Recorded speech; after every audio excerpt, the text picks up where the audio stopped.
first of all, congratulations, and we ask you for a few comments about the game to get things started, and then we'll open up for questions.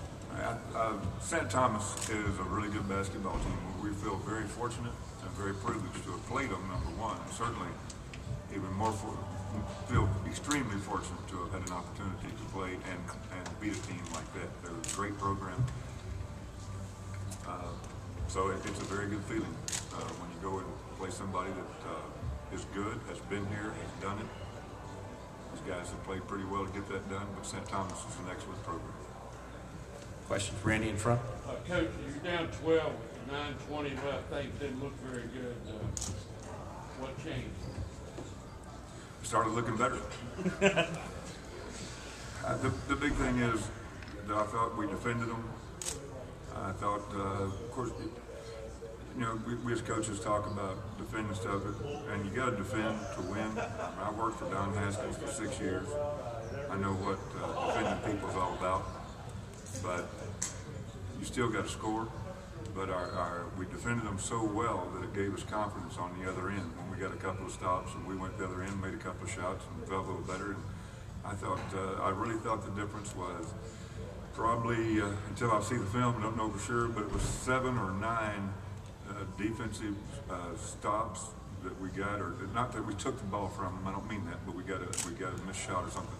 And then we went down and scored, and I thought we became a little bit more efficient offensively. You know, we were never efficient offensively until about 6:30, 6:40 to go. Question, right middle.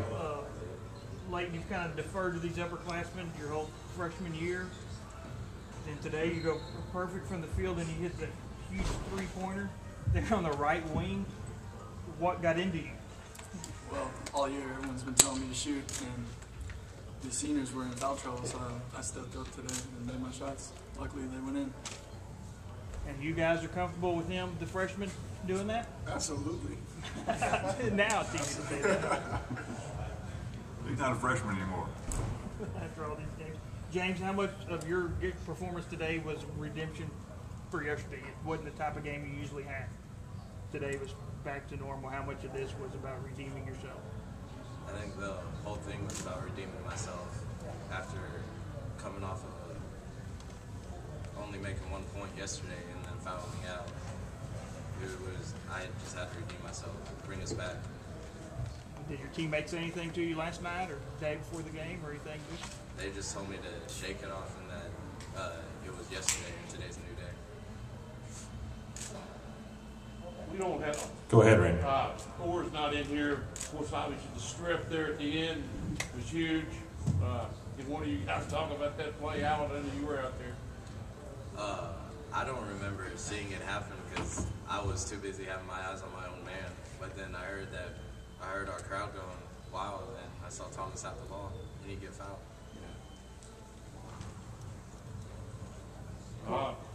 Jimmy, you guys go on. Randy. I'm sorry. That's fine. I mean, how big a deal is it? Now you got another 2 weeks of practice. I love it. You know, you go to Atlanta, you'll be playing for a national title, man. Can somebody just go off on that and tell me how exciting it is? It's the most exciting feeling in the world. We worked so hard the entire year, and to finally make it to where we've been going for the entire year feels great. Jimmy. Corey, maybe you can answer this question. Just your mindset coming into the game, knowing you're facing the #1 team on such a big stage and being able to pull it out. Well, a lot of people, we faced teams that have been ranked earlier in the year, and in the playoffs we faced teams that have been ranked, and people didn't think we were going to be capable of beating them. But we just kind of, as a team, we believe in ourselves. Our coaches believe in us, and we've been working hard all year. And there's no reason to come out here and think that just because they're ranked #1 that they've already got us beat at the beginning of the game. It's anybody's game. You can't take it for granted. Other questions? Middle row. Coach, I think there's a stretch of, I look back, 17-something minutes where you had 3 field goals. Like the last 9 minutes of the first half and the first 8 of the second. Did you change something specifically, or did y'all just ride it out, or what? How did you get back on track? Well, y'all aren't the only people that keep those stats. We were well aware of that. No, I really can't say we changed anything. We ran a few offensive things different. Like I said earlier, I think one of the differences was I think we began to get a lot of our confidence back offensively because we began to realize that we could.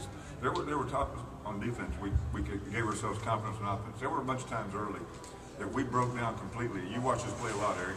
We don't break down very much in the paint when people are cutting, and we did, and they got real easy baskets. And we did make some adjustments on that, and some things that we were doing. To get that taken care of. Once we got that taken care of, we got those little shuffle cut, and we got those cuts away from the ball. We cut that out. Then we began to get confidence, and so we can get this done. And we took that away from them, and they had to do something else, and it didn't work for them tonight. Some other time they might have shot a bunch of threes down on us like they did last night. But I think that it's indicative of what we gave them in the first half. Field goal percentage 57. They gave them 39 in the second half. That's indicative of team defense just changing itself around. We really morphed back to our proper defensive mode.